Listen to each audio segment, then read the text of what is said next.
Okay, good evening. Welcome to the RSU 5 Board of Directors meeting. It is Wednesday, March 17th, 2021. Happy St. Patrick's Day to everyone who celebrates that. We are here at the Freeport High School cafeteria, and we have a full board here in attendance. Susanna is joining us remotely via Zoom, and Brady is our student rep this evening. And we'll get started with the Pledge of Allegiance.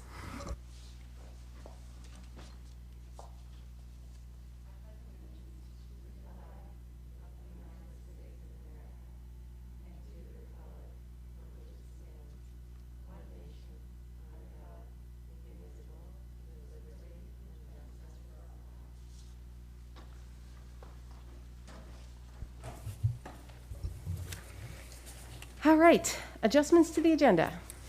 Yes, we have one this evening.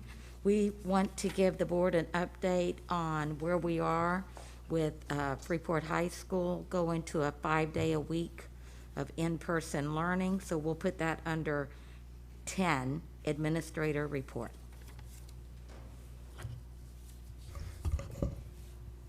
Okay, so we will move on to number 6, Good News and Recognition Report from our student rep. Yes. Do you want to make sure everybody can hear and be heard? Oh, we have not done that. Thank you. Usually we get to that right before minutes, but we didn't have minutes tonight. Thank you. All right, so we will just go through and make sure everyone is loud and clear. Jeremy. Yes. Candy. Yes. Lindsay. Yes. Jen. Yes. Susanna. Yes. Angela. Yes. Beth. Yes. Mara. Yes. I am here. Valley. Yep. Maddie. Yes. And Brady. Yes. Great. Thank you. Thank you for that, Beth. So back to Brady. All right. Not much has changed at the high school since last week. Cheerleading won their WMCs, which is exciting. Spring sports officially start March 22nd with pitchers and catchers reporting. And then once again, the one acts are this Friday and Saturday. In order to get tickets, you have to email those in advance. So if you want to do that, make sure to do that. And then I'd like to remind everyone on the board that March Madness does start tomorrow. So please fill out your brackets tonight. So yeah, make sure to get on that. I'll save the effort because I never even get one game right. Okay, so we will move on to public comment. So two opportunities on the agenda this evening. One now, one at the end. You can do so either here in person or through our Zoom. I'm not sure if we have anybody. We don't have anybody on the Zoom, and I don't think we have anybody here in person for public comment. So we will move on to the budget report or budget update from the superintendent. Okay, so thank you. In your packet, board members, there should be a sheet in there that says Region 10 Technical High School FY22 budget. And on our Zoom call this evening, I have invited Superintendent Perzanowski that oversees Region 10 to be with us to answer and to go over the budget with you. This is our biggest budget update for this evening because I received this, that this is their currently proposed budget.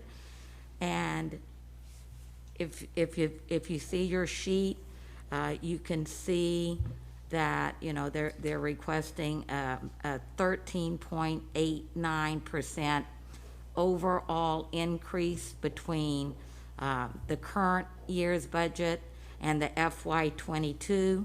And then if you look at the bottom of that page, you can see what that increase means to the local share assessment to the taxpayer in RSU 5.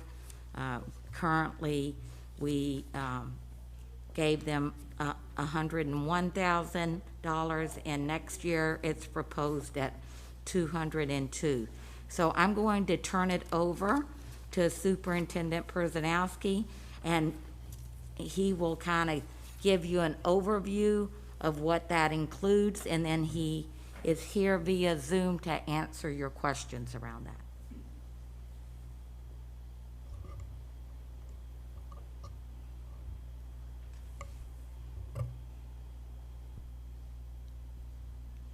All right, Paul, Okay, we should be can able to me hear now? you. We can hear you. All right, great. Before I get to the budget increase, I want to give the board some good news. What we think is really good news is that as of today, and it's only the middle of March, our recruitment process shows that we have 315 students that have applied to Region 10 for next year. Currently, we only have about 260 kids. And that also includes 67 from RSU 5, which is about 9 more than we have this year. So it seems to be trending in the right direction, and we're really pleased about that. Now we get to the budget itself, and yes, that is quite the increase. But this is a tentative budget from Region 10.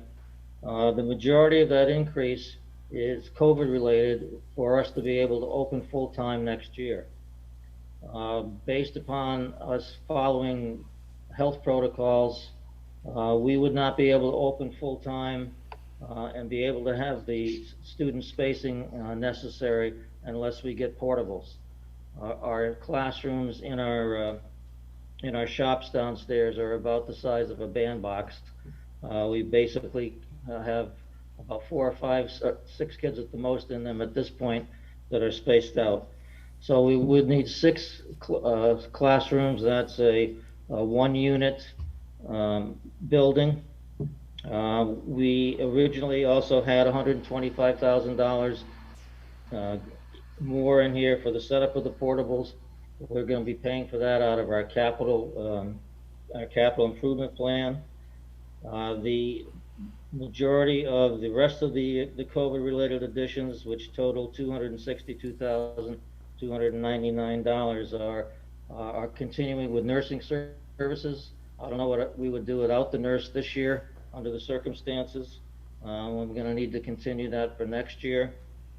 When we have the cleaning that needs to be done, as well as now some extra space as far as the portables are concerned. Currently, we have 2.5 custodians. We're looking to add another half-time custodian. There's a portables lease per month at $107,100, and then the utilities for that. The only other drivers in here, besides the usual weighted average on the salaries and benefits, is the fact that we're requesting our own business manager. Currently, we pay Brunswick for financial services anywhere between $75,000 and $90,000 per year. And the person that we had this year left right almost in the middle of the year. So we'd like to be able to get some longevity out of a position like that. We'd like to be able to get somebody that has experience writing some grants. And also, as we move with into the 4-year school project, we're looking to do some fundraising to be able to pay for a feasibility study that we can present to the legislature. So those are the major drivers of this year's budget.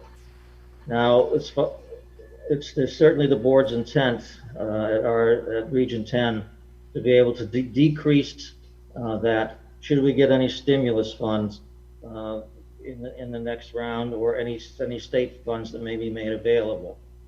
As of today, there was a priority notice that went out that happens to stipulate that that the regional CTEs are not in the formula, but are struggling to meet the requirements and are being hit by COVID-19 implications.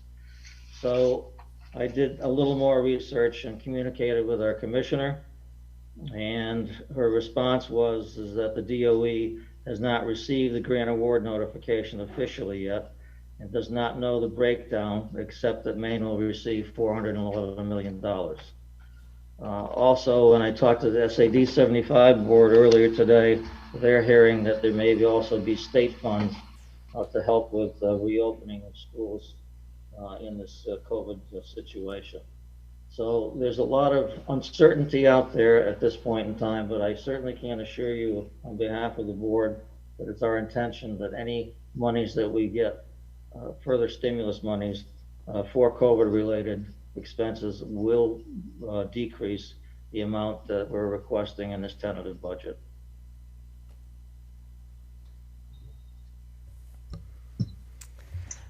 Thank you, Paul. Do we have any questions for Paul?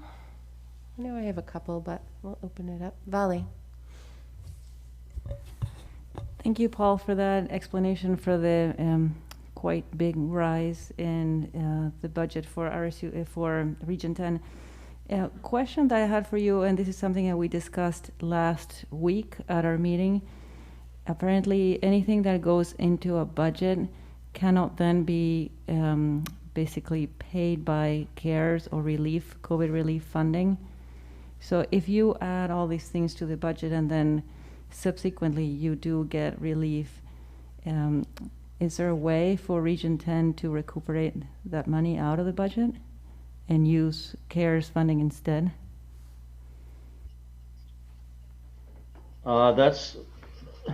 It's our understanding that if again, it has to do with the timing. We also have a question into our attorney, which is probably yours too, Drummond Woodsum, about the timeline and how that would work. So as of right now, I don't necessarily. I believe we can use the stimulus funds, but I don't have a definitive yes answer that I can give you tonight.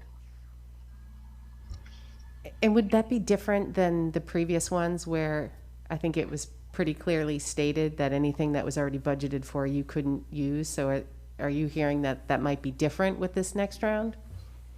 I'm hearing that they're based upon the fact that trying to open schools full time, that there may be some different criteria. Yes. Great, thank you. Paul, one of the questions I had was around the COVID-related additions, the portables, those things related to that. What's the expectation for Region 10 on how long those are in place? Is the thought that, I mean, obviously nobody has a crystal ball, but is the thought that once the spacing requirements go away, those portables go away? So, you know, in all likelihood, this is for 21, 22, and then it drops back down after that? We've secured a 5-year lease because we don't have a crystal ball either. And it's my understanding that if you should get yourself in a situation where you don't necessarily need them before that 5-year lease, you can talk with the company, and if they can find a user for them, then you can work something out. But for right now, we have no idea as to how long this particular situation is going to last, and this seemed like the most desirable time frame in order to start with.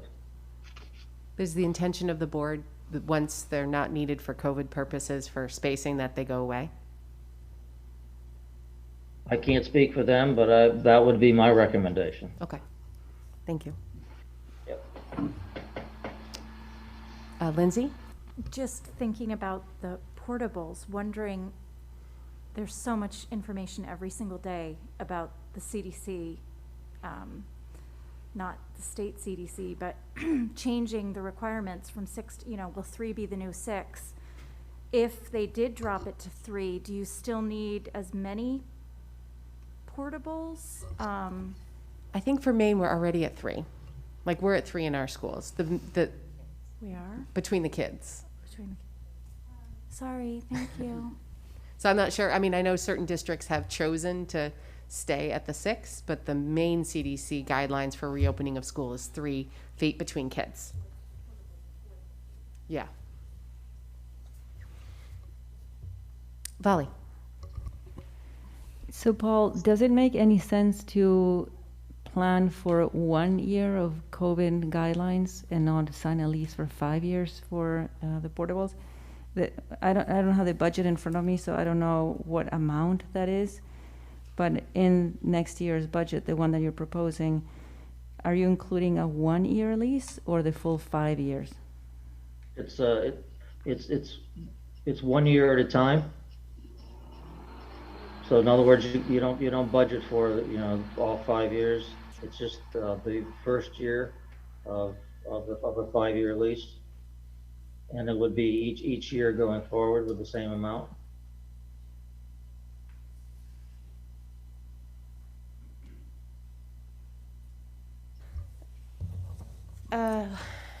Okay. Two quick questions, Paul, that I had. One was, of the funds that Region 10 has received through CRF 1 and 2, are there any funds left from that, or were those all expended during this year? Those were all expended. Okay. And then my other question is, I guess more around the business manager role. I think I can understand, long-term strategically, thinking, as you're trying to move towards that 4-year full high school experience, why that might be a beneficial position to have. But I'm just curious about the timing. I mean, it just seems like when we're asking all 3 districts to double their assessment from the prior year, it just seems like a lot in a given year. Like, I understand the COVID related additions. There's not a lot we can do around that. I mean, you guys have tried to creatively figure out how to open in the fall, and I respect that. But I'm just wondering if the business manager position is something that maybe could wait a year. But just, I don't know what your board's talking was around that. I can certainly pass that on to them. Be happy to do that. Any other, Valley? Yeah, so Paul, you may be aware that we are planning on voting on our budget in a week from today. So when are you meeting again with your board? Because I happen to concur with Michelle that any expenditure that is not absolutely necessary this year should probably wait.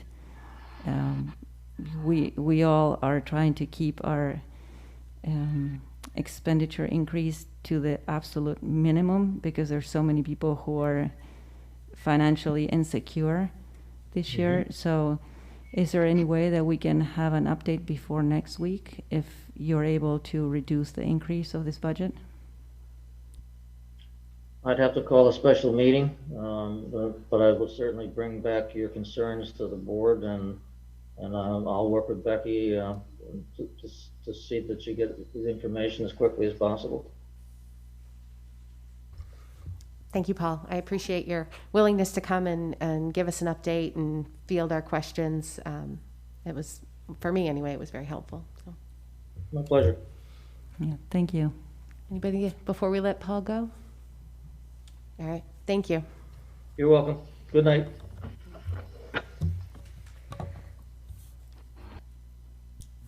Okay, so continuing on, I did take out the summer learning of $75,000 in the past week. As I mentioned in my written update to the board, we learned that with this latest round that we are going to have to set aside 25% of that for summer learning. So there really is no reason to keep that in there. And then the last minor adjustment was just, we will be talking about administrative salary increases this evening, and so we have adjusted those amounts to what we'll be discussing later in executive session. And so you can see with those changes that we do have an increase from last week, and now we are at an expenditure increase of 2.26% with a tax impact overall of 5.03. And if you look in your yellow packet on page 8 of 11, you can see that now the Durham impact is at estimated, I want to underscore that, 3.17%. Freeport is at 2.92, and Pownell is at 2.57%. And then I was asked to just kind of give our current thinking about how we might spend the latest round of stimulus funds. And since last week, we reported out last week, we thought we would be receiving 3 times the amount of our current one. That has been reduced to 2 times, but we still do not have anything in writing, so I don't know the exact amount of that. We also understand that special ed education will get their own allotment. We do not have really any idea how much that is. But just as far as our thinking about what might that money go towards, we are still considering bringing in Lynn Lyons for some training for our teachers to help with the transition back to school and just dealing with anxiety in our students. The portable that we put out at Durham, if you have been out there to see it, it's great, but the path to get out there is very muddy at this time of the year. So we feel like there is a real need because we're intending on keeping that portable. As you remember, we bought it. We need to do some paving to have a good path for kids and teachers to walk on. We also are we've started brainstorming about just some potential ways to do some before and after school programming through next year. We still do not know what the ventilation cost at Moore Street will be, but that could be substantial, up towards, I don't know, 500,000 is our latest thinking. We do not know about the MLTI still, we have not heard. And so, you know, we've kind of done flat budgeting for this current year. So if for some reason we need additional money, we could draw on that. And then if the distancing requirements are not reduced, there may be a need for us to have additional staffing, as we have had to hire additional staff this year as we've brought back students 5 days a week. So those are the areas that you can see that we could quickly, if it's $1 million, we could quickly spend that. We do have until September of 2023 to spend those funds, and rumor has it that that might be extended to 2024, September of 2024. And then just to end my budget update before you begin your deliberations, I received a call from the CDC this week, kind of out of the blue, and they said that districts are reaching out to them and they are offering to attend board meetings. And since we just had the discussion about the letter, I thought maybe you might prefer to start with that. And I did tell her I thought that this board might be really interested in having her come and explain the science and what she thinks might have to change before that's reduced. So I'd love some feedback about that so I can schedule her at some point if the board so chooses. And I think that concludes my update. Jen? I just had a question. You said early in your report about the summer money. Did you say 25% of the money that will potentially come will have to be earmarked for summer learning? Yes, so if we do get $1 million, we'll have 250,000 that has to be either summer learning or before and after school programming during the year. And let me be clear, that can be summer learning for this year, next year, and the year after. Okay, perfect. Thank you. And I think the CDC coming is a great idea. Okay. I mean, that still seems like a lot, doesn't it? I mean, if we were talking about 75,000 being sort of the Cadillac of summer school programs, I mean, 3 years of that is still not even $250,000. Right, but if you think about if we put programs in place for before and after school to start closing the achievement gap all through next year, or, right, I think that we could quickly spend that money. Okay. I also agree that the having the CDC person would be helpful.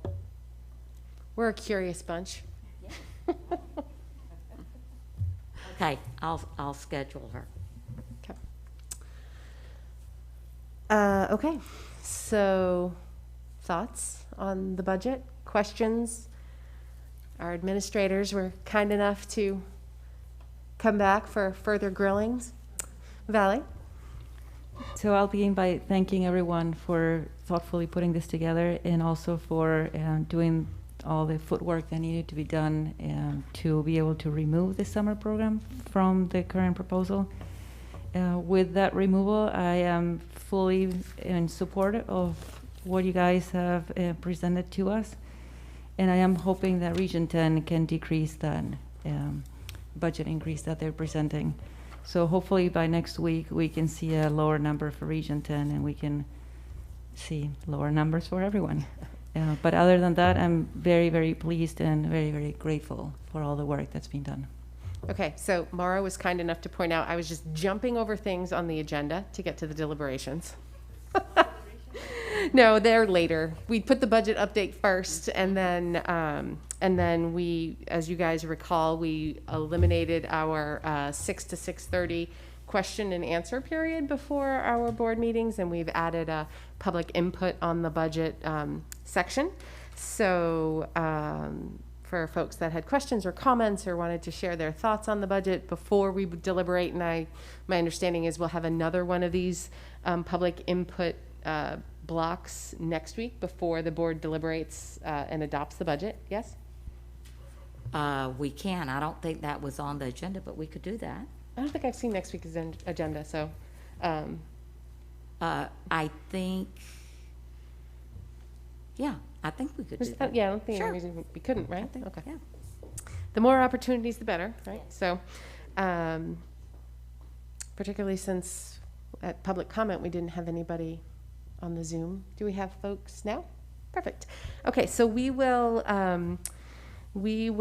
run this public input period similar to our public comment. So I don't think we have anybody here in person. So if you are on the Zoom and would like to share your thoughts or had a question, if you could use the raise hand function, which is generally down near the chat box on the right side. If you bring up the participants, there's usually a raise hand function there, and that will let us know that you'd like to speak, and we will recognize the folks on the Zoom and unmute your mic so you can share your thoughts or ask your questions.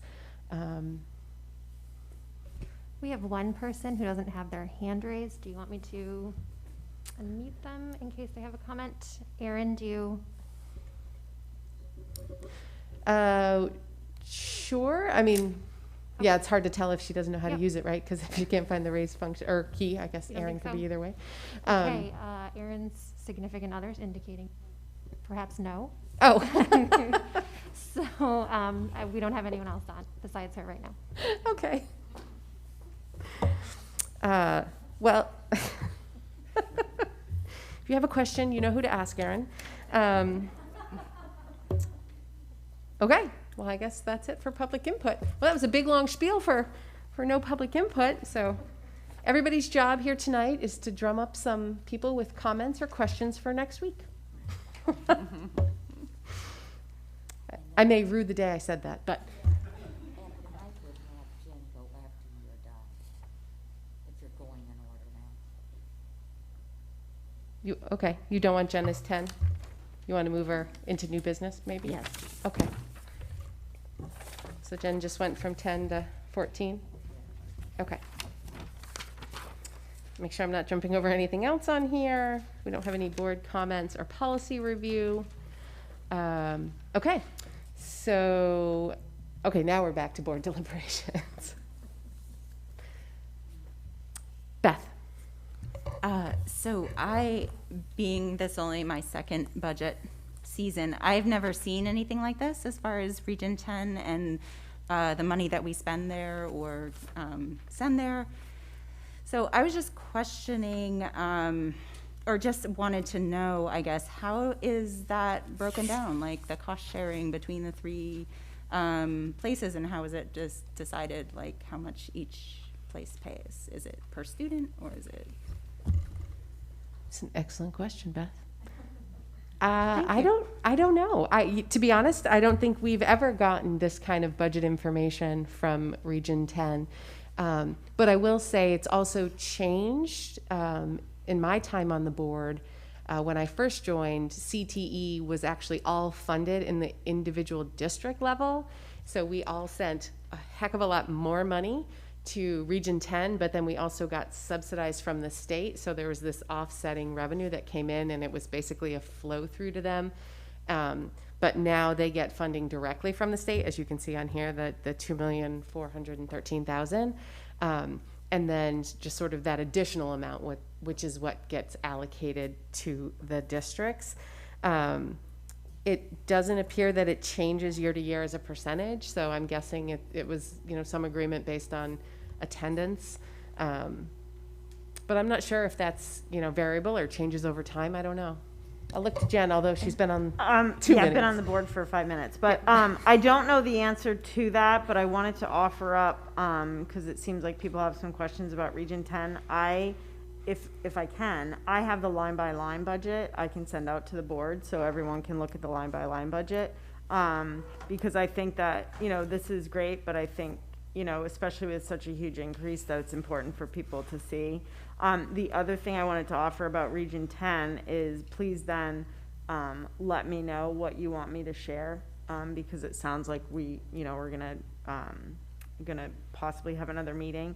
There was, obviously I've only been on the board a very short time over there, so it's kind of a weird timing thing. But I'd be more than happy to send that out to the board and then also bring whatever concerns or, comments you want me to share at the next meeting. Right, because I'm not sure if Paul mentioned this in his update. I know he mentioned what they typically pay for the contracted business manager services of 75 to 90. But I think what's budgeted for next year is double that at 150. So, I mean, it's a pretty big increase relative to the existing budget. So, Maddie. Yeah, and I wish I didn't feel this way. I mean, I'm supportive of their long-range plans, and I can understand why they need that person. But when we see our costs doubling, it's just eye-popping. I really struggle with that this year. So yeah, I wanted to just say that I concur with that. The cost for the business manager, which is the added expense, which includes, a number of things, including salary, is $142,617.25.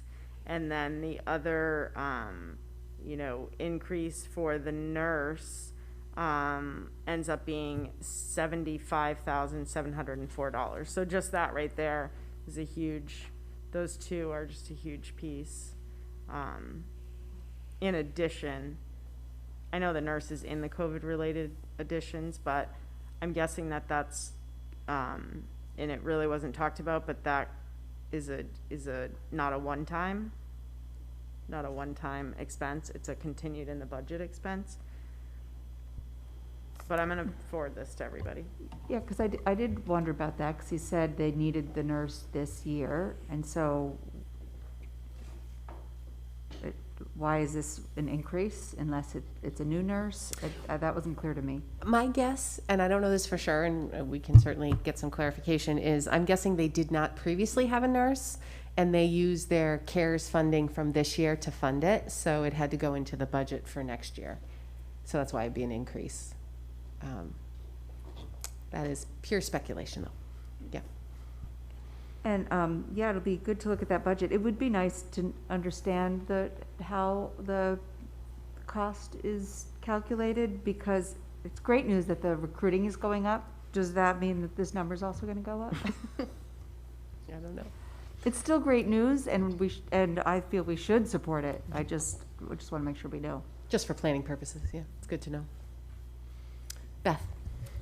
I couldn't quite understand when Paul was talking and he said how many students we send. I know there's a total of 315 enrolled, but how many students does RSU 5 send? 65 65. is what he said for next year, is Okay. what's signed up for All next right, year. thank you. Which I think he said was Up 6 from more, Nine. 9, so 50, 56 last year, or this year. Valerie? So Jen, I really appreciate you offering to send the budget. That would be super helpful. However, sometimes when we look at budgets without knowing the history of what has been in the budget the prior year and things being moved from article to article, what I always find super helpful is a summary like this, the drivers of the increase, what are they adding, and how much are those additions costing this year? I don't know if they Yeah, have and I'll that. tell you, I am not a numbers person, and I'm not really good at that stuff. And the budget that I did just already send it to everybody is actually very easy to follow line by line, and it has the past and the difference. So it's very easy to follow. I can ask if they have anything like this, but I found, that to be pretty easy to follow, to see where those drivers are, for sure. Okay. Thanks. Jeremy? Definitely don't want to turn this into a, anti-Region 10 thing. It's definitely not. But when we send more students there, do we lose any state subsidy as part of that equation? And I don't believe so, because they still come here 50% of the time, Yep. so I think there's still students here. Is that right, Rick? Yeah. Okay, cool. Because, yeah, definitely support technical education. And it's going to be a huge part of our future for our kids. But, yeah, just was curious about that, so thank you. Yeah, no, it's a good question. Maddie? I'm just curious, Becky mentioned in your update that we might be able to pay for some of the MLTI gap out of stimulus funds, and I feel like I hadn't heard that before. So we're hoping that it's covered there with the number that we have in MLTI, which is flat. So I wouldn't want to decrease it there, because I think it would have implications going forward. But what we really don't know is, do we have the right amount in the budget? So we might be under budgeted there, but we won't know until we hear from the state. So if we are under budgeted, that could be an area, because my understanding is still that you can't use stimulus funds for something that's in your budget. So this year, we spent a lot of money in the fall, I don't know the exact amount, Cynthia probably could tell us, on added technology. All of a sudden, when we needed to go to synchronous learning or something like that, we needed additional iPads. Our elementary kids that weren't one-on-one needed machines, so we ordered a lot of Chromebooks. We got our 5th graders iMacs. So if we are short with what we've budgeted, we could make up the additional, whatever additional technology that we needed during COVID times. We could use that stimulus money for that. It just surprises me, because that's our sort of long-term technology need, rather than fixing a synchronous learning connectivity problem. So it surprises me that it would be eligible. It's great news if it is. I just want to make sure we know for sure that it is. No, we do, like the hot spots that we bought in the fall. We used it, we bought a lot of those for people that had the internet, connectivity problems.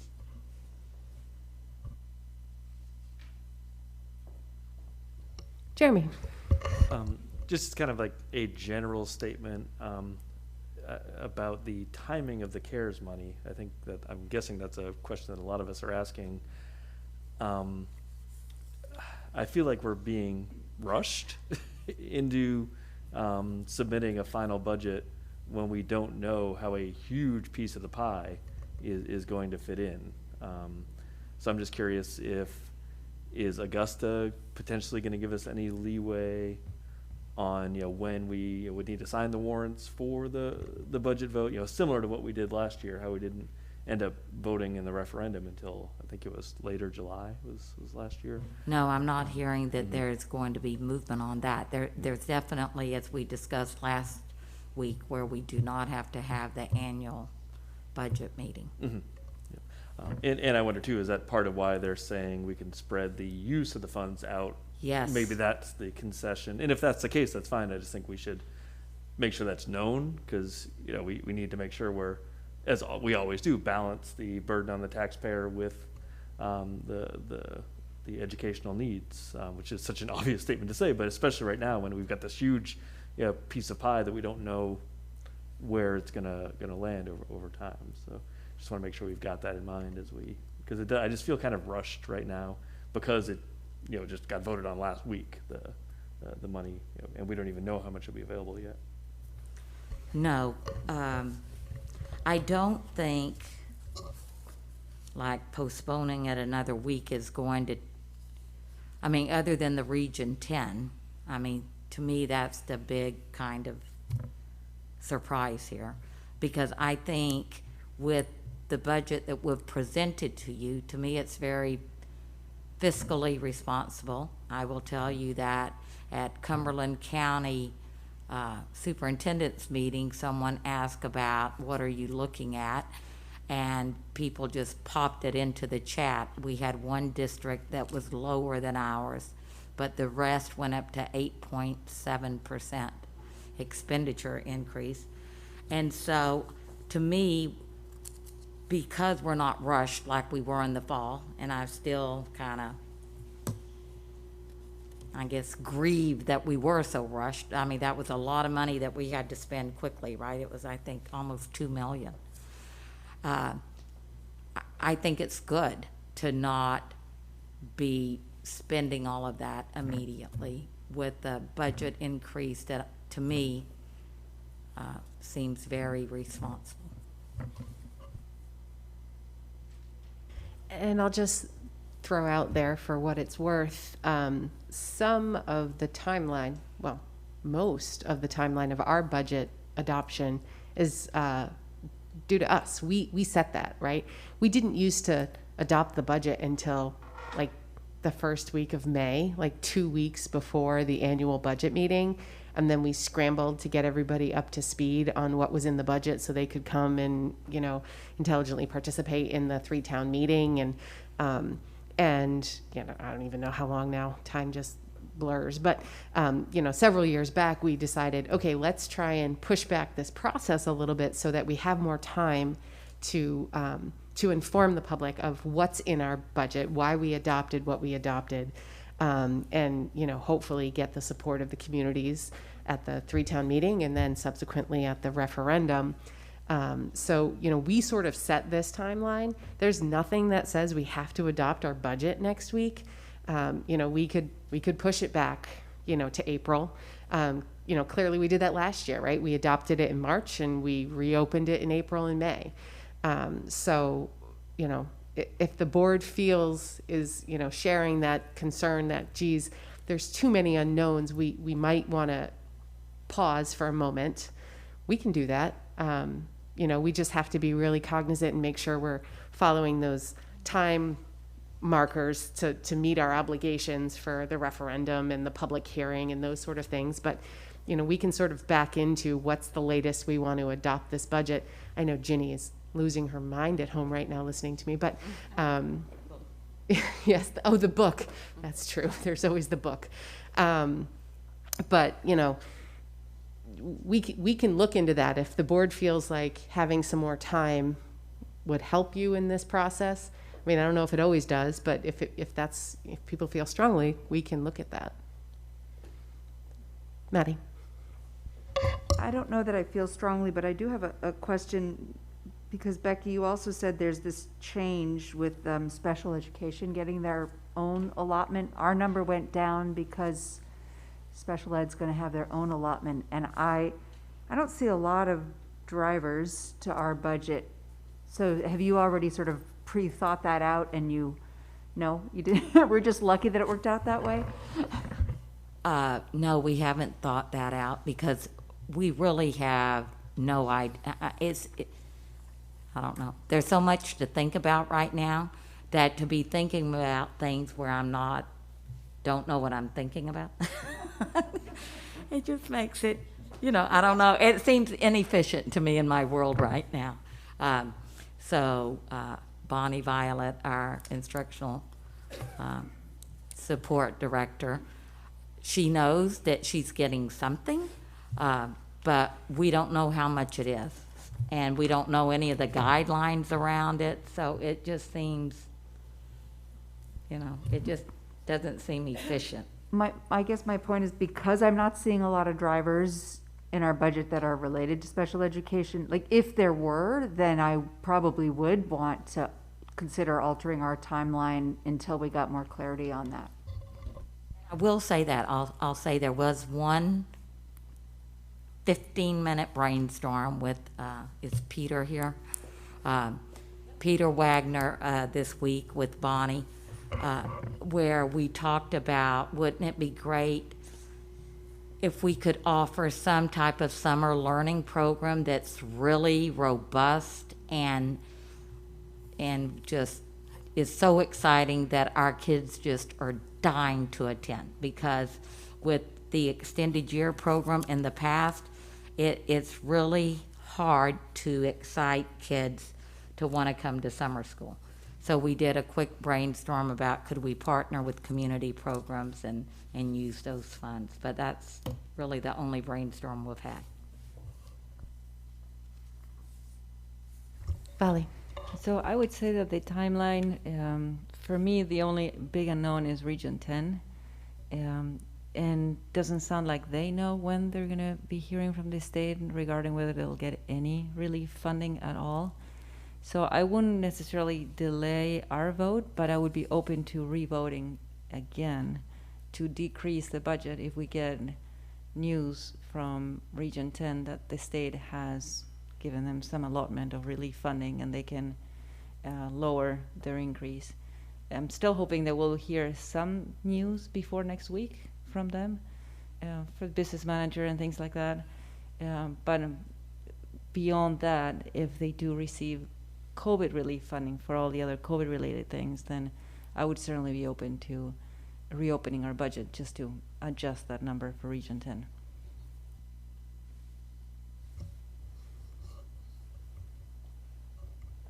I see nodding. Okay. So the plan is we will hold the course on our plan for adopting the budget next week. Hopefully we'll have some updates from Region 10, although I think any, big material ones around the funding, who knows? I mean, we know a lot more this week than we did last week. So there might be new learning. But we'll carry on with that.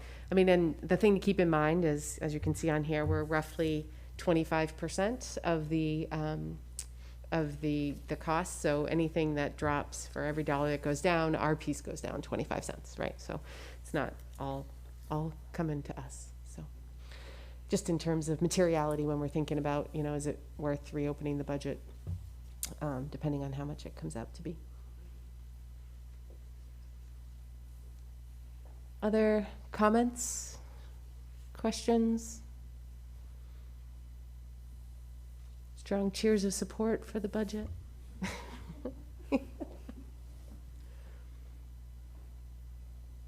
Okay. Well, there we go.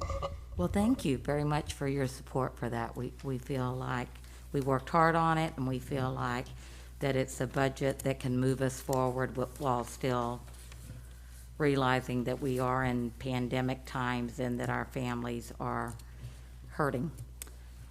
And I'm happy to let the administrators know that they can leave unless they'd love to hear Jen's update on the high school moving to 5 days a week. Looks like her moral support's running out the door. was going to say, everybody can leave but Jen. Jen can't leave, yeah.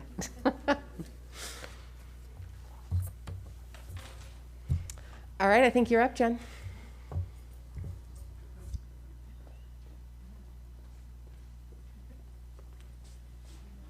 It's okay, they can all go.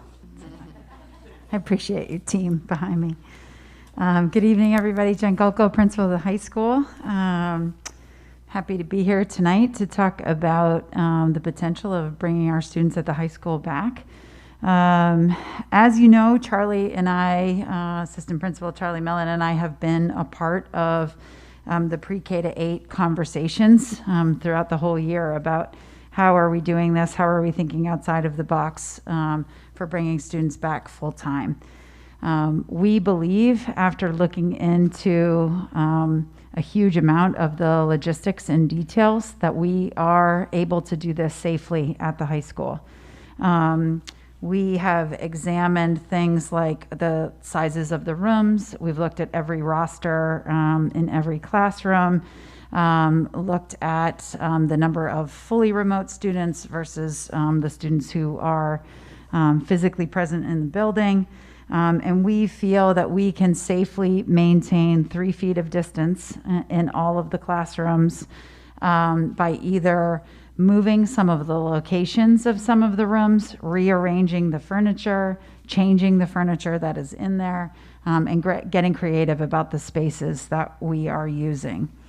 The number one challenge that we have at the high school in the planning is at lunch. And we have really struggled to figure out how we would be able to maintain 6 feet of distance for 600 students and do it in a way that still preserves that, that class time. And so where we stand is that in our initial thinking about bringing students back full time, it would be to do so without having a formal scheduled lunch period. There are other schools around us. South Portland has done this all year.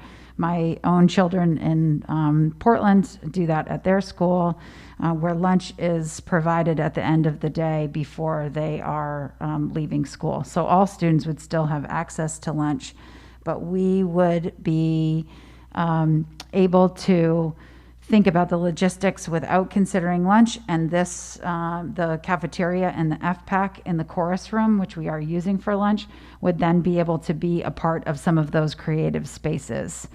And so our initial thinking is that we would be proposing to the board a reduced day where our school day would end at 1:15. That would be in line with the middle school. So we would be, Freeport Middle, we would be able to run the bus routes together. It would also, we would be after Freeport Middle, so the buses would arrive here at 1:30, and that would give our students 15 minutes to get lunch if that's what they are hoping to do. Erin Dow and I met today to talk about the logistics of that, of what that would look like, to make sure that we are getting lunch in the hands of as many students as we possibly can. Also, having things like study halls down here would mean that food is available throughout the day. And so the abbreviated schedule, the way that we would be able to do this is have 65 instead of 75-minute classes. Without that lunch period, we would still be able to maintain the advisory period, which means that clubs would still be able to meet, callbacks would still happen, and our Region 10 kids would still be able to attend their classes. They would miss advisory, but they would not miss any of their scheduled Freeport High School classes. There are still a lot of the logistics that we are planning. We just began our planning and talking about this with staff this week. And so there's a lot of the logistics that are still there for us to iron out. So initially, my thinking is that I was proposing that we would bring the students back to school full-time on April 5th. I chose that date because essentially, if we were still in the quarter system, that is right around the start of the fourth quarter, which would mean that 1/4 of this year that has been so difficult would have some semblance of normalcy to it. That it also would allow our seniors to be back for 3 full weeks before those some of the seniors are going out on senior projects. When we were looking and considering the dates, the following weeks have some logistical challenges. The week after that, which is the week of the 12th, is when we have SATs, and it's already a shortened week. Then we go into break.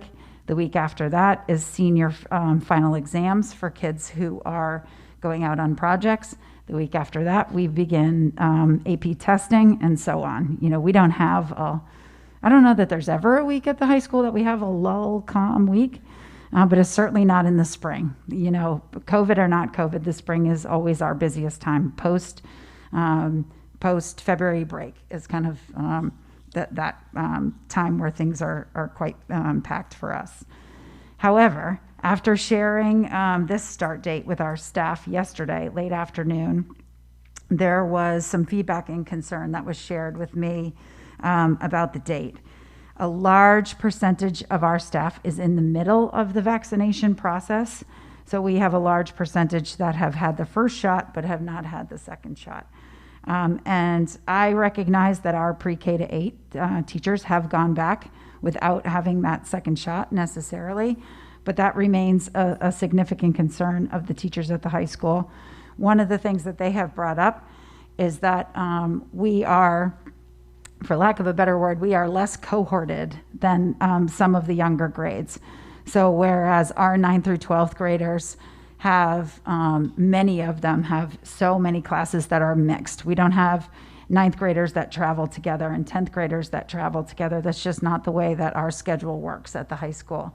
And so some of the teachers are feeling like our students are much more intermingled, meaning more chances of exposure at the high school. And I love our teenagers dearly, but not all of them are following the guidelines outside of high school, outside of the school building. Charlie and I held a voluntary staff meeting today. We had I was so thankful to the teachers. We had 36 staff members show up for that meeting today. We listened to their comments and their concerns about students returning in general, but really about that date, about the start date. Of those who attended the meeting, interestingly enough, when we took a quick straw poll, some people chose not to vote. There was a higher number of teachers that chose April 5th. But then when it came down to it, some of those teachers who chose April 5th said that they would change their vote to support those teachers who felt so strongly about pushing the date back later. And so tonight, based on this feedback, what I am proposing to the board is that we have all of the high school students return Monday, April 26th, which would be the Monday after school vacation, April vacation. I think that this would allow us to fully plan out our logistics. It would allow a huge percentage of our staff to not only have their second shot, but to be 2 weeks past their second shot. And it would allow us the opportunity to observe and learn from the return of the 6th to 8th graders and see if there are revisions to our plan that we need to make. You know, in the end, I think we know that so many of our students have been struggling academically, socially, emotionally, and we feel like bringing them back to school is something that is critical to helping their overall well-being. So that is where we stand right now. There's a board meeting next week where there's a lot of the initial details that I can share, some of which we've ironed out, some of which we have not yet. But I think there was a desire from the staff today to have a confirmation of the date of when we would return. And so I had shared with them that I would share this information with the board tonight. Beth. Thank you for that. Obviously, a lot of work and thought has gone into it. I just had a question about the whole lunch thing, and I know that's been the thing that has hung you up. So you reduce the day, but then you're saying food is available during the day. And so how does that work now when kids are eating? Like, are they allowed to eat in classrooms, or how does that all work, I guess? Because I would think going from 7:40 in the morning till 1 o'clock is a long time without food. No, that's a great question. So we have not had any food in any classrooms this year. And so we have open campus for juniors and seniors and late arrival and early dismissal. So there's a lot of students that choose to leave throughout the day or during the lunch period. So they might eat at that point. Some kids, and this has kind of been our practice since I've been here, carry snacks with them, and because we're changing classes outside, they're able to go outside and have a snack there. Some classrooms, like there's an advisory who, in that 10 minutes of advisory, they actually come right outside my office windows every day, and so those kids have a snack break there. And so our initial thought in talking with Erin tonight is that right now, the way that the cafeteria is set up is with 2 chairs only at these 6-foot tables, and students don't move the chairs. So it's kind of the tables that are behind you. And that if we left the study hall like this, set up like this, they actually would be able to have a snack while they're down here for study hall. When the weather was nice, we had tables all the way around the outside here, as well as at the FPAC. And so if we can add more tables, because the governor's order will change the number of people that we can have in the cafeteria, and then they will be able to have a snack while they're down here for study hall as well, as long as they maintain 6 feet. I had one more question around the changing of the class, like changing classes in the hall. That are you going to stagger the periods the way the middle school is, so they're not crowded, or is there a plan? So our initial thinking, and these are some of the details that we're ironing out, is that we have, since the beginning of the year, asked the students to use we have so many exits here that we ask them to use the exit that's closest to the room where they are, and that they change classes outside, and then some of the most crowded hallways were one way.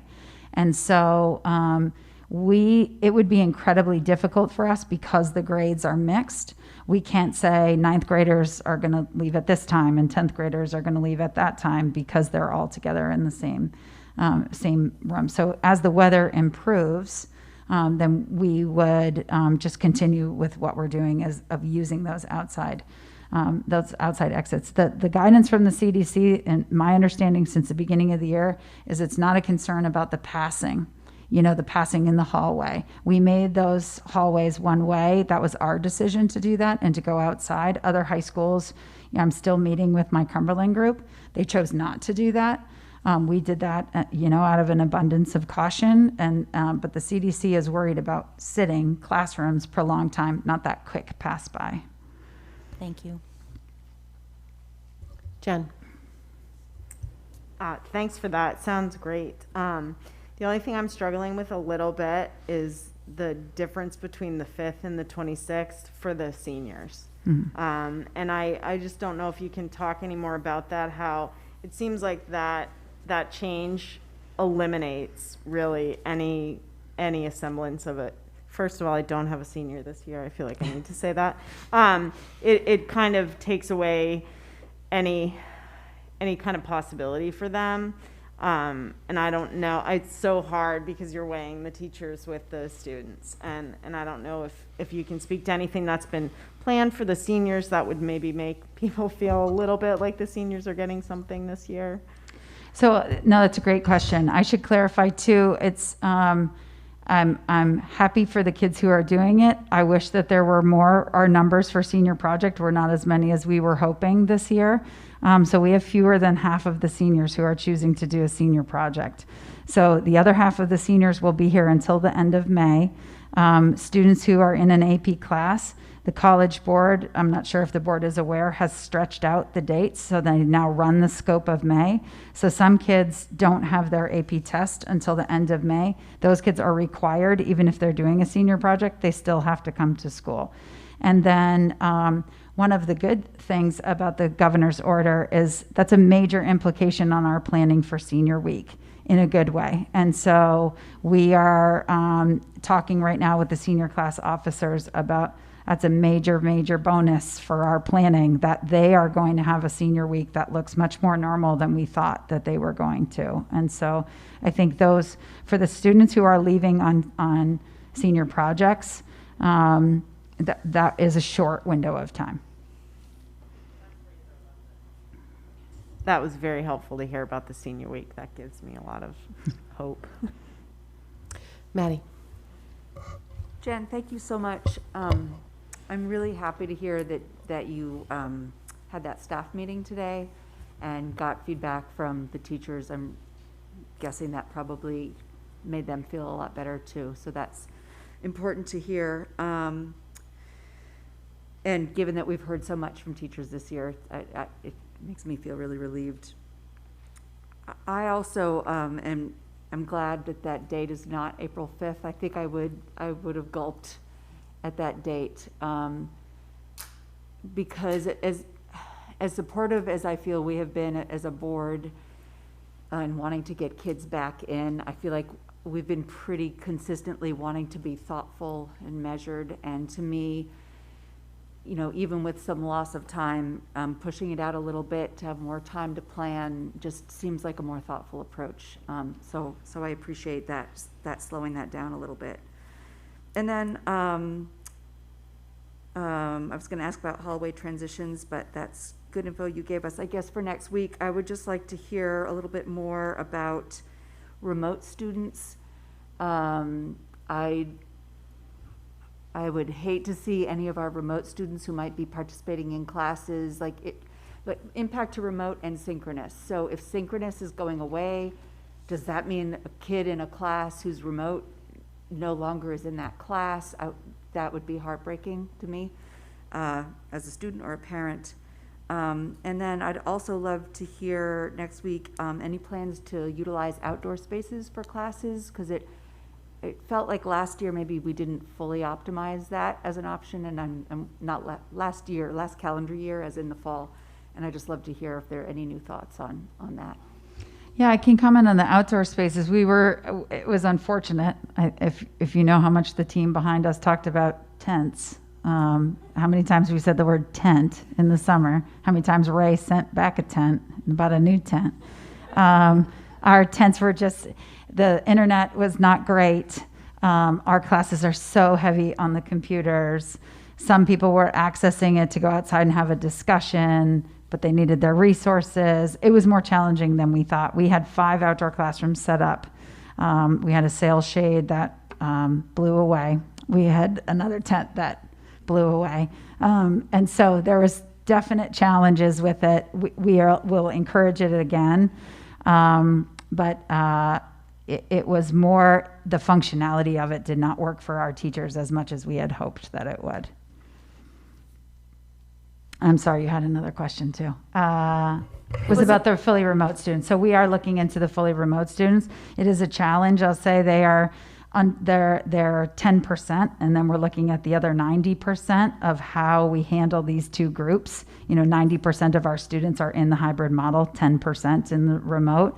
And so we have to make some of these decisions about what will work best for them and also what works best for the teachers, and seeing if we can condense some of the classes. I mean, a real goal will be to reduce or eliminate the number of synchronous classes that a teacher has to have, because that load that they have carried has been intense this year. And so we're trying to get creative, and we've just started talking about how we'll handle the remote kids. Yeah, I didn't expect full answers to either of those questions. That was more, I'd love to hear more about that when you come back next week. Thanks. I don't know if the tent story is going to change. That I understand. Might not. I love that Ray is the one who got thrown under the tent there, and just like he's throwing them away, he's buying new ones, they're sailing away. Oh no, those were ours that sailed away. Oh, yours sailed away? Ours sailed away, yeah. Brady. Just like one point, the outdoor learning might be more appealing after we move away from more synchronous classes. I know a lot of my teachers couldn't move away from the laptop because they had all these remote kids. Yeah. And the Wi-Fi wasn't strong enough outside to do that. So if we're moving away from that, it might be more appealing for teachers to move outside for classes.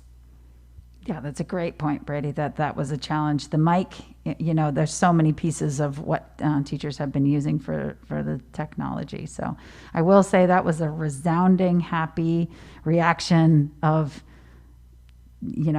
I would be untethered to this technology that has been, really kind of the driving force. And some of it is a silver lining, and we will continue. We've learned so much about technology. Our tech support team has been just outstanding, but it really would, lighten the planning load if we're able to reduce that for teachers. Valley. Thank you, Jen. This is really great news. I'm sure whoever's listening, if there's anyone's listening, they're cheering you. So thank you for that. I had a question about the dates, the 5th versus the 12th or the 26th. Do you know what percentage of the staff will be vaccinated at each of those dates? Because the 26th, I understand it's because it's after the break, but in terms of the vaccination effort, is that somewhat arbitrary, or has someone looked at those numbers to see maybe all the staff are fully vaccinated by the 12th? And then, that's another week. I know that it's 1 week before the break, but at this point for the kids, every day counts. So you're considered fully vaccinated 2 weeks after your second shot. And so that information is private. Some staff have been clear that they are not interested in getting the vaccine. That's a personal decision that we're respecting. We know who gets the vaccine by who needs class coverage. That's how we know. And a significant portion of the staff is this week for their first shot, and then right before April break for their second shot. And so that it still won't be everyone that's vaccinated on the 26th. But in looking at the number of people that I know who have gone out, who have shared openly with me that they've had a vaccine, then we know that it will be, I could say it will be at least 3/4 of the teachers and the teaching staff will be past that 2-week margin by the day we return from April break. Thank you. That's good to know. The other question I had is, how long is lunch currently? Our lunch right now is a half an hour. A half hour, okay. And then the other question I had was, are kitchen staff, custodial workers, bus drivers, are they getting any priority for vaccination? Or is it just the teachers? I think it's anybody for the district. School staff. Okay, so we assume that every adult is being vaccinated in the near future, and by the 26th, they will be in the same percentage as the teachers in terms of being vaccinated, fully vaccinated. Those who choose to be vaccinated. Yes. Yes. And I have to say, I'm thinking about those who choose to be vaccinated, because the ones who choose not to won't, so it doesn't change the date. It's what it is. Right. Well, that's good to know. Thank you. I just wanted to make sure that every adult, not just the teachers, were getting the vaccine. Thanks. Jeremy. Is there any way to practically consider having the seniors come back sooner? Was that part of any of the discussions, to give them, that little extra normal time? I don't know if that was part of the discussions or not.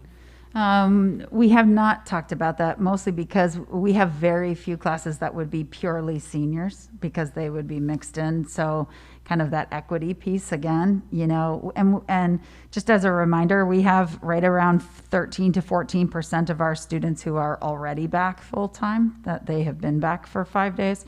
Some of those include seniors. Some of our most at-risk seniors were at the top of the list of who we brought back quickly. So, but we have not talked about just bringing seniors in at an earlier date.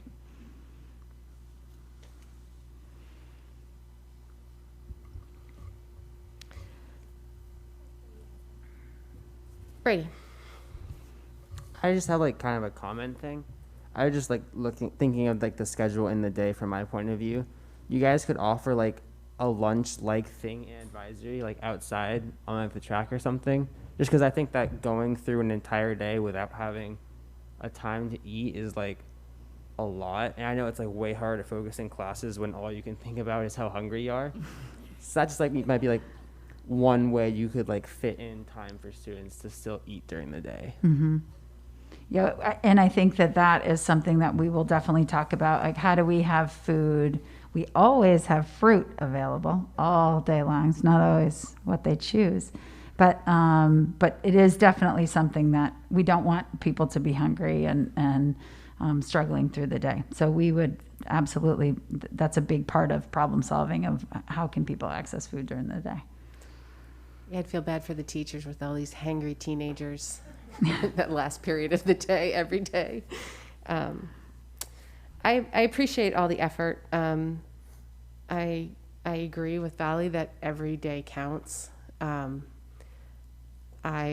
can understand the the desire to wait for those, to be fully vaccinated. But when I weigh it out in my head, the importance of everyday counting and getting our kids back as quickly as we can is, in a safe manner.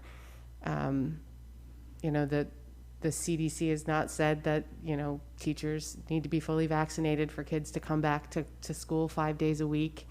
That wasn't one of their, even a recommendation. I struggle with this. I feel like if you guys as an administrative team feel like you could safely get them back on the 5th, I feel like that's the day we should bring them back. Obviously I respect your decision as, the leader of that school, but I don't know. I would like to see it on the 5th. Beth? It just seems really close to me, I guess. Like, it just seems like a couple weeks away, basically. I don't know exactly where. I guess it's 3 weeks. So I just don't know how much time you have in the next, 3 weeks to like actually have everything ready, for teachers to feel prepared, or I don't know everything that needs to happen. So, when you got the feedback from the teachers, they were mostly supportive of the 5th because of the other teachers that wanted it, or was it reversed? I'm sorry, I can't remember. So we did not have everybody there. That's one thing. We had a significant portion of the staff, since it was optional, that wasn't able to be there. And we've offered that every teacher will have the chance to meet on Monday or Tuesday of this coming week because they have their PLC time. But so in that room where some people chose not to vote, the higher number of people were supportive of coming back on the 5th, but then also said, but I am flexible and would be okay with the 28th. And so it was hard to determine where people's feet were in the sand of which date. And I'm not sure if that number of people was representative of the whole staff. Lindsay? Thank you, Jen. It represents a tremendous amount of work, I know. I think I align completely with Michelle that these kids, I said it last week, we have asked our children and our young people in this country to bear so much. And I think if there's any way to bring them back on the 5th, I think even if it's not at the expense of safety, but maybe at the expense of not having the food thing figured out, because Brady brings up a great point. Nobody's going to be learning anything if they're starving, but I think the sooner we can get these kids back for their sake, the better. And it will relieve the teachers too with the synchronous piece. The other thing I would say, having shepherded a child through from hybrid to 5 days a week, nobody likes transitions. She did not like that idea at all.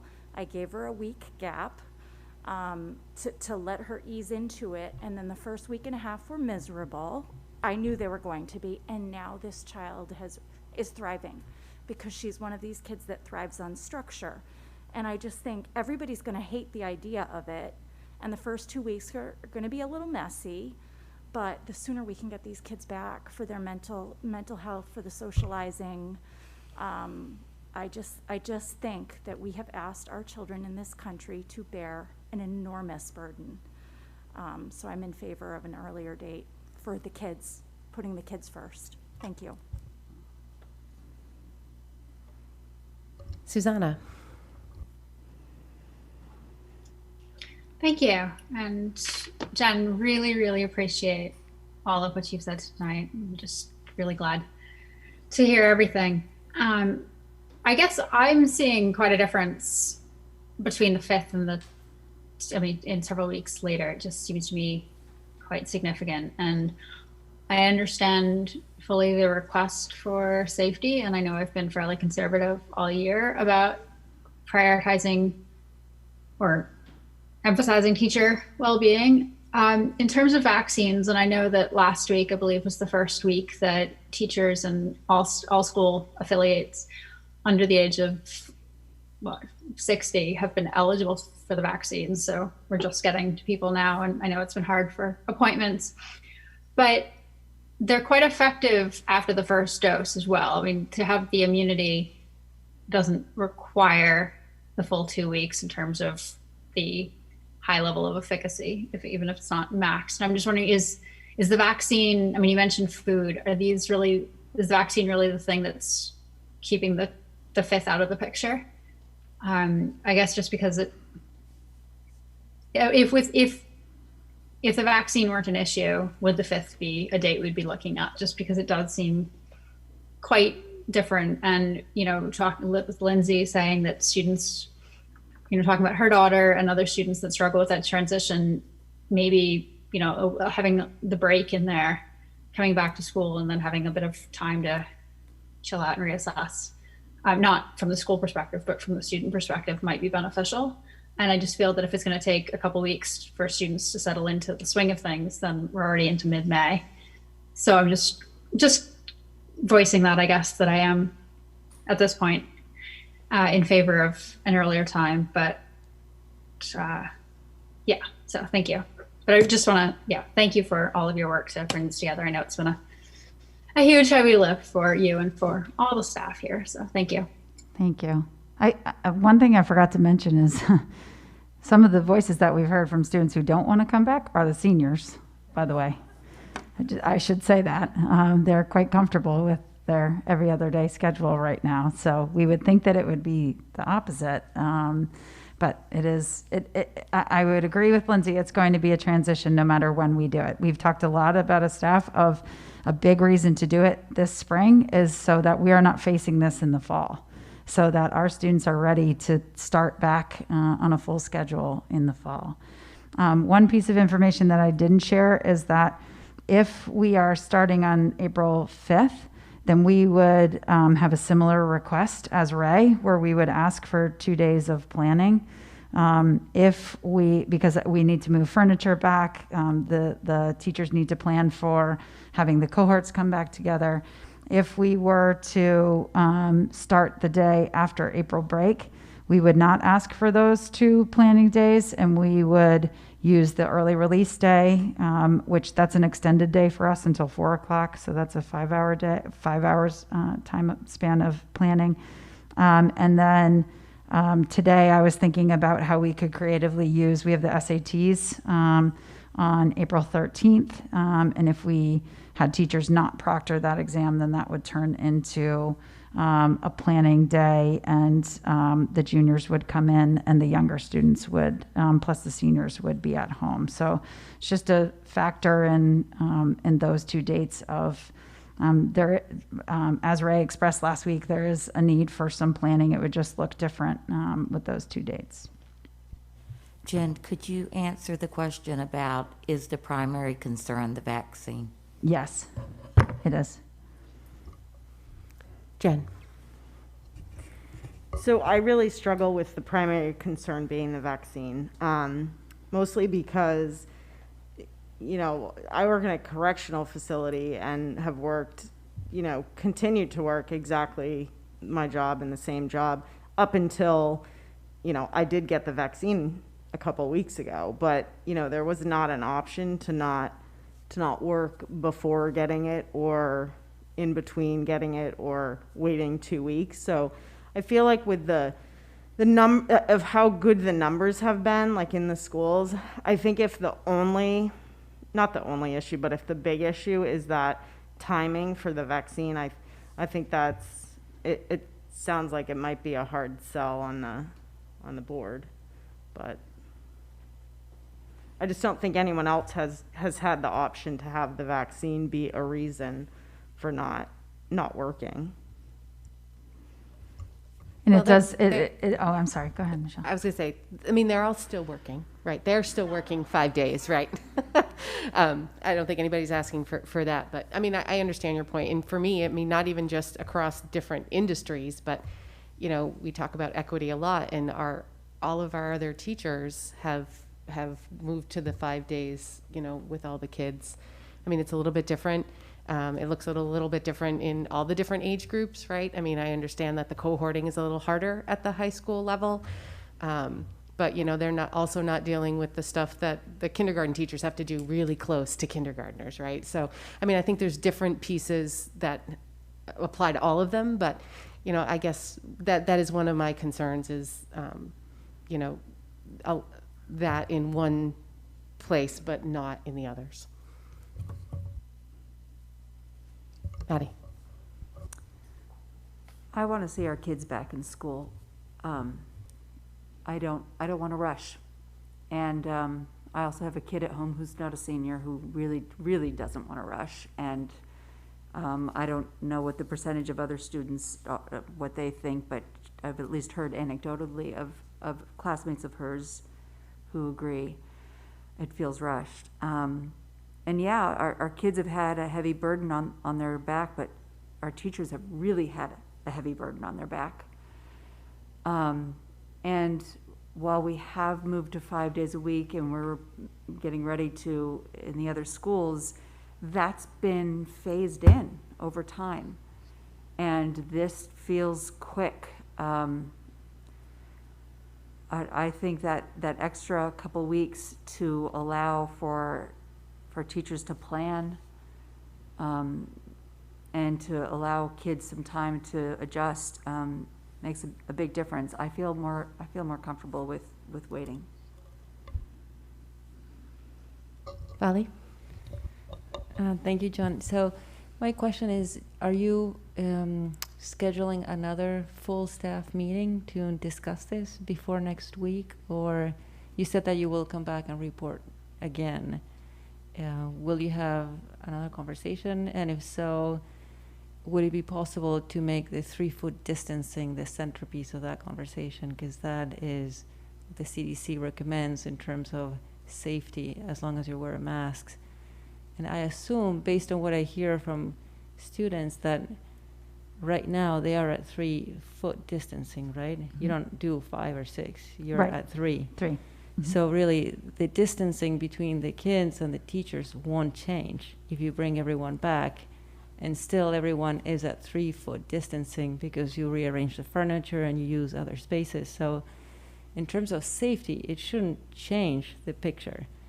So maybe trying to make that the major driver of the conversation and see how teachers react may be helpful, rather than have the vaccine effort lead the conversation. So all of the teachers are on PLC teams, so they will all, and we'll make it available to the other people who aren't on those teams that they can join the team. So that's every period on Monday and Tuesday.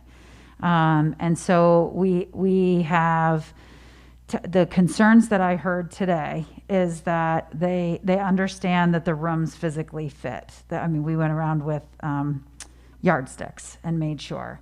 They understand that the distancing doesn't change. It's still, Dr. Foley and I spoke to the women at the CDC today, that it's still 6 feet from a teacher to a student unless they're wearing the shield. And so, and she did say, you know, that quick like proximity and then coming back, that happens a lot, you know, but an extended amount of time, they're not sitting right next to a student. And so that has been something that we discussed. I should have said prior to the meeting, the initial rollout yesterday was to the leadership team and all of the department chairs. So there were 18 of our faculty members that are on those teams. So they were a part of the discussion yesterday, and then the faculty meeting today. And so their concern is this piece about, we don't have the evidence of, is the reason our numbers low is because we have maintained small groups at 3 feet. Is there going to be a difference when you bring 19 kids into a room at 3 feet? And what I was sharing is that the science and the evidence that we have now is showing us that COVID is not being transmitted in schools. I can't say what would happen in a building this size when everybody's back.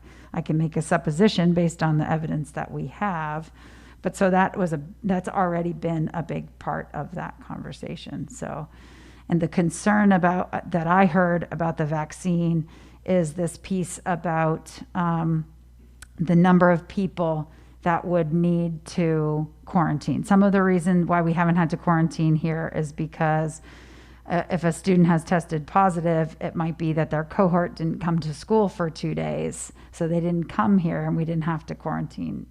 So that's been some of the cases. But even so, I have shared over and over again that our evidence does not show that COVID is being transmitted within the school. The teachers still have the reservation about that quarantine element. And I think that piece that I mentioned of feeling like our students we would return to a maroon white schedule. And so that means that they would visit 8 classes in those 2 days. And so the number of students that they would be exposed to increases as they all come back. So perhaps it would be helpful to have that CDC person come and talk to the staff at the high school before they talk to us. Because maybe they just need an objective person who doesn't have a dog in the game, just stating the science, and then have an open discussion and come to whatever conclusion seems to work best for the healthy functioning of the school, keeping in mind that obviously for the students, the sooner the better. But it seems like it would be great if there were an objective person who is very well informed in the room, who doesn't send the message to the teachers that they're getting pushed around or anything like that, because that's not what we want. But we do talk openly about the needs of the students also. But if this is someone who doesn't have children in the school, doesn't work in the school, isn't even a teacher or an administrator, it may be helpful. It may be, and I think it's worth, we could see if the person would come. But I think what we're really looking from the board tonight is, where does the board kind of stand on that? I guess I would maybe ask for a straw vote, because I don't think a week is going to make a difference. And it may feel rushed when we say, okay, we're ready to bring 8th grade back or 6th grade back. But no, I've tried to assure the board that since September the 8th, we've been talking about this. And we have been, and we've been looking and thinking. And so there's nothing rushed about our thinking as the administrators. I don't think there's an administrator here that would be suggesting to me all along, we'll come back this date, but we're really not ready. So every administrator, when they have given me the date of we can come back on this date, they've thought out those logistics. And I think it's hard. I think I was shocked when I kind of talked to Jen after her staff meeting.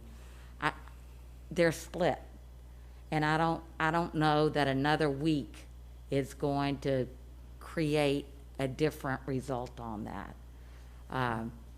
And so I do think if we can make a decision, or at least kind of know where the board stands, and then that could inform our thinking. But I think every week we put it off, the more rushed it's going to feel by not putting the date out there. But logistically, Jen and Charlie have done a ton of logistical thinking around that, and have put out there to the staff previous to this that, we're coming back before the end of the school year. So that message is not new. What was new was the date. And so the vaccine has the high school very concerned, and I understand that, right? Moore Street was really concerned last summer, right? And so it's tough. These are really tough decisions. And we really want your input because that's going to help guide us.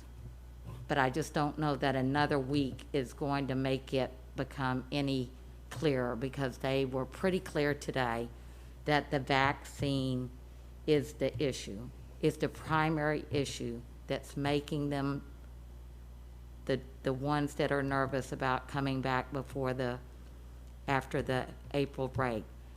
That's the issue. Brady.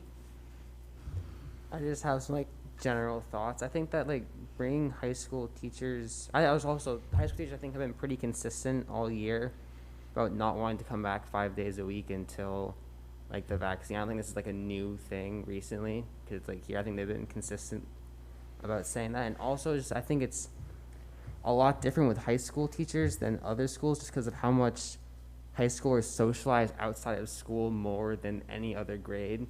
Like it's a much bigger risk, I think, with them, because like just me being I hear like stories about people going out all weekend, like parties and stuff. So I think it's a lot different just because of how much more exposure there is between kids at the high school.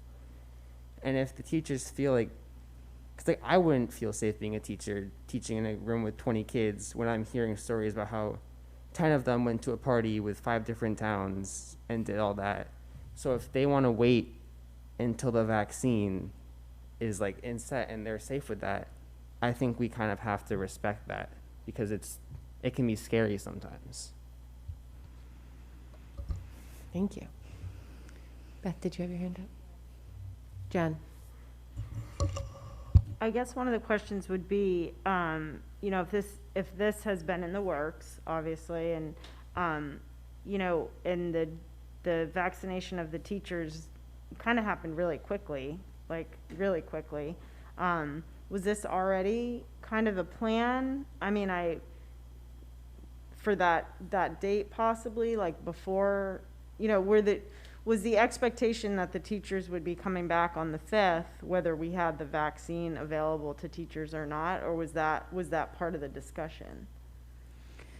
It was a consideration, but it wasn't a driving force in that. And honestly, some of the logistical pieces that I shared are very new that we've just, been working on. What I was thinking started with was, what's the size of our classroom? What's the size of the rosters? Honestly, we cared very much about the equity work last week and people being focused on that, and that's what the leadership team was focused on until the 12th, until the PLD day.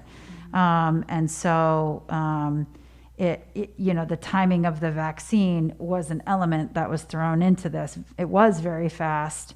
And initially, I did not think it would be part of the planning, but inherently in the last week, it has become a part of it. Thank you. Susanna? Thank you. Just a couple of follow-up questions. One is looking at, as I believe Michelle said, talking about equity with, the other schools didn't have the option of waiting for the vaccine. And I know Brady mentioned that high school teachers were concerned from the beginning. So are all teachers. And we sent all teachers back. So I guess I do struggle with the equity aspect, and knowing that both Moderna and Pfizer are showing that after 2 weeks after the first dose, they're sort of 85, 90% effective, I think. So there's quite a bit of efficacy even without having the second dose. So I guess I would want to know, how those 2 weeks, knowing there's the break in there, would be used. If that's planning, I know you mentioned wanting, if you went back on the 5th, wanting time for planning or moving furniture, but how that time would be used. I personally feel it's going to feel rushed, whether you go back on the 5th or right after break. I think that's just that transition that's going to be a little bit stressful. And I'd also want to know, in schools that are back full-time or are in the process of going back full-time, how that's going, and how the teachers, how that sort of stress level with the teachers, is it going better than they expected, or some issues with how that's going? So that's that. Thank you. We still have a couple of the principals who stuck around. Anybody want to come up and, I mean, don't run each other over, get into the podium or anything, but. Well, while they think about it, so I can say that I think what I heard Brady talking about was the socialization is the difference, you know, and I will say it's been a challenge for our teachers to watch kids follow the rules all day long. They have been outstanding in this building, and then they'll get into a car with 4 of them in the same car and take their mask off. That is the reality of what we've seen. So that's what I heard Brady say of my own children being so young. I control everywhere they go. And that is certainly a challenge that we have seen that high school parents have faced. In terms of high schools, of how things are going, and the other principals might be able to speak to this about the younger grades, we are one of the first who are talking about this. And so I've been, talking about it with the group of principals that I work with. We have looked at some of the private schools that have been doing this since the start of the year, even though their overall numbers might be smaller in terms of population. Some of their class sizes are very similar to ours, 12, 13, 14, 15 kids. But I don't have a read on how the stress level is going. My understanding is that their numbers of COVID cases are not astronomically higher for those private schools that have been back full time. That's my understanding. So Emily, do you want to come up and maybe Will, maybe at your level? Voluntold, Emily. Because I think, Will, your groups have been back a little longer than Emily's. Trying to think of where, so our classrooms right now are capped at 13. So I don't, we're able to do 3-foot distancing. I'll say kind of the more we've brought kids back, the more it's just normalized that kids are back. And we do have staff who do share, multiple cohorts of kids, but kids are still cohorted, unlike the high school. Honestly, the biggest challenge, those of you who travel our traffic circle at 325 know this. The biggest hurdle are the logistics of the lunchroom, getting kids into the building, getting kids out of the building. Those are the places that feel like we are most, getting 120 cars through in 15 minutes is a huge challenge, and keeping kids spaced and reinforcing those expectations. So to me, I would just say I'd be cautious about underestimating the complexity of those logistics, because that's where it feels like you're on the margin. Honestly, the classroom doesn't. Nobody's expressed any sense that classrooms aren't safe spaces. Furniture, all of that has not been a problem. It's those other pieces in the day.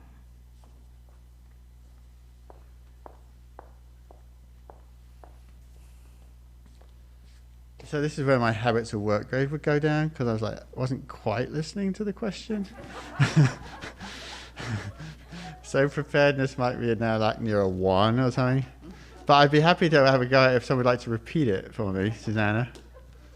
Yeah, no, I was just wondering if you could speak a little bit about how 5 days a week has been going and how the teachers have been handling this, especially with any teacher concern in that you went back pre-vaccination.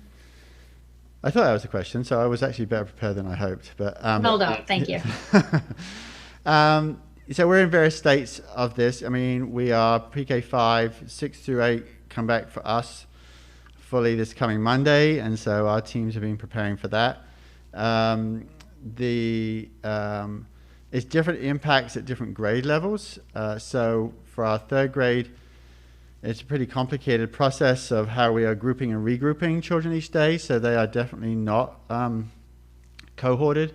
It was a compromise that we've had to sort of face in terms of in order to get everybody who wanted to come back, we know we run the risk that if there is a case, there would be a bigger potential close contact impact, which could potentially put more kids into temporary quarantine.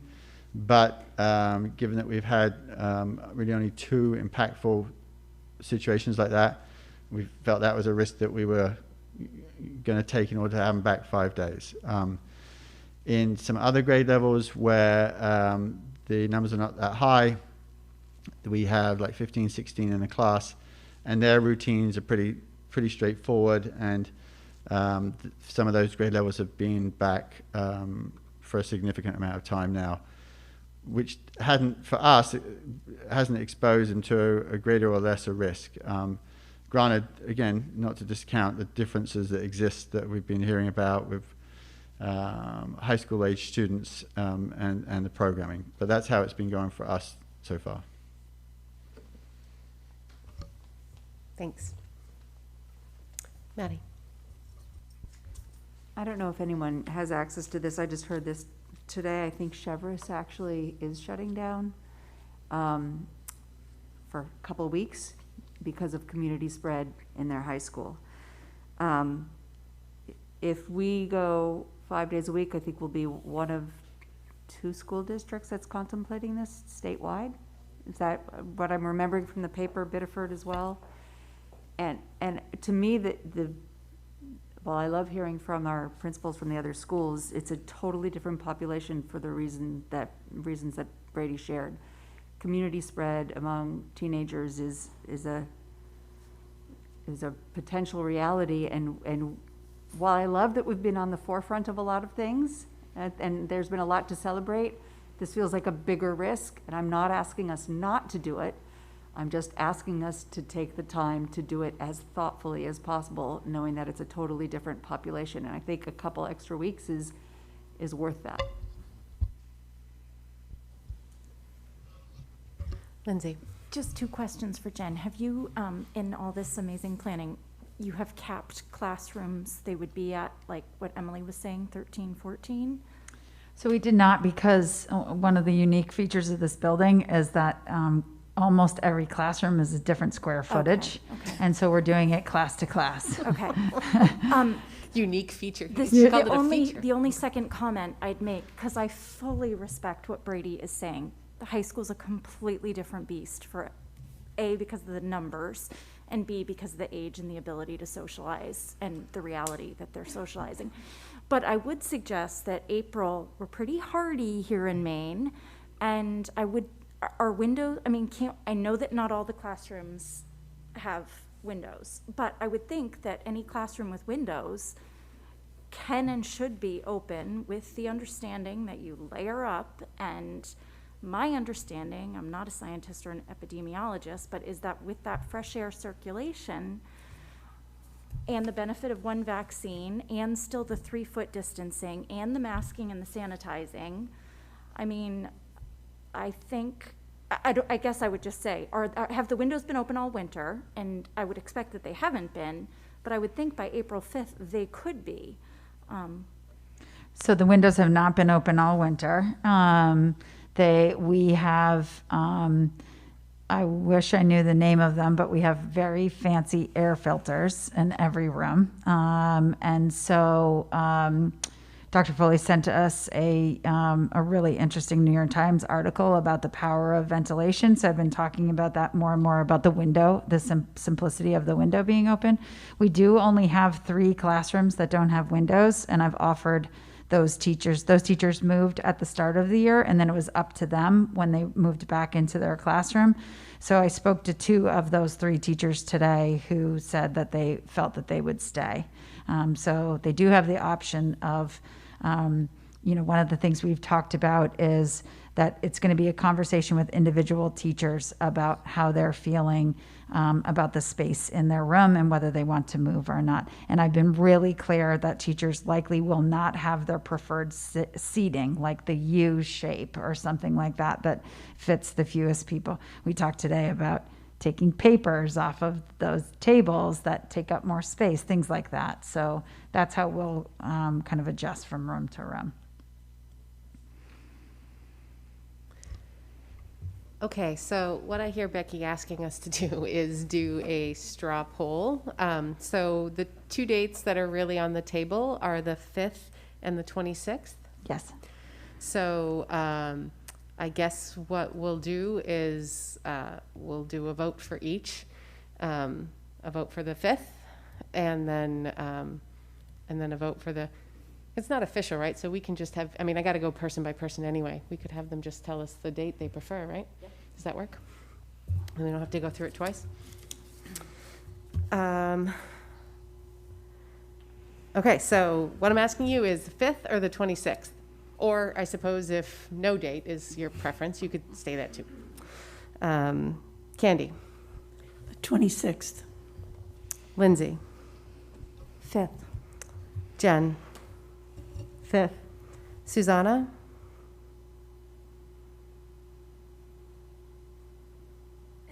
Sorry, I was muted. 5th, assuming things can be sorted.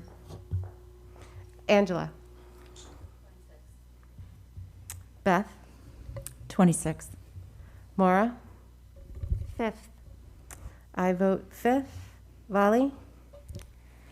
I vote 5th, but with a big caveat that I want the teachers to have a full conversation about the science, because I really wouldn't want the 5th if that means that the teachers go back and they're miserable and anxious, and then 2 weeks isn't really worth that state of affairs. But if the teachers can look at the objective science that we can present to them and they're comfortable with the 5th, I think for the kids, the 5th is better. Okay. Maddie. 26th. Brady. 26th. And Jeremy. 5th. Okay. 1, 2, 3, 4. All right. So 7, 5. So similar to your staff, we are sort of split. Yep. But the majority is the 5th. So does that give you what you need? I think it does. Yeah, I think it does, and we'll have a conversation. Okay. Thank you. Thank you, Jen.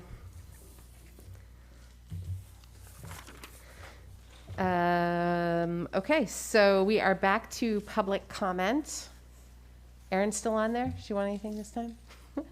Anybody else online? Nope, doesn't look like there's anyone there. Okay. Not anymore. There were a few. All right, well then I would take a motion to enter into executive session as outlined in 1 MRSA section 4056D for the purpose of discussing administrator negotiations with RSU 5. Vali, thanks. Maura, second. All right, so we'll run through the roll call. Lindsay? Going into Yes. executive session, yep.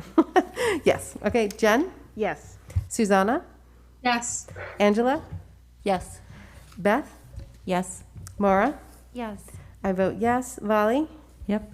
Maddie? Yes. Brady? Yes. Jeremy? Yes. And Candy? Yes. Great, thank you.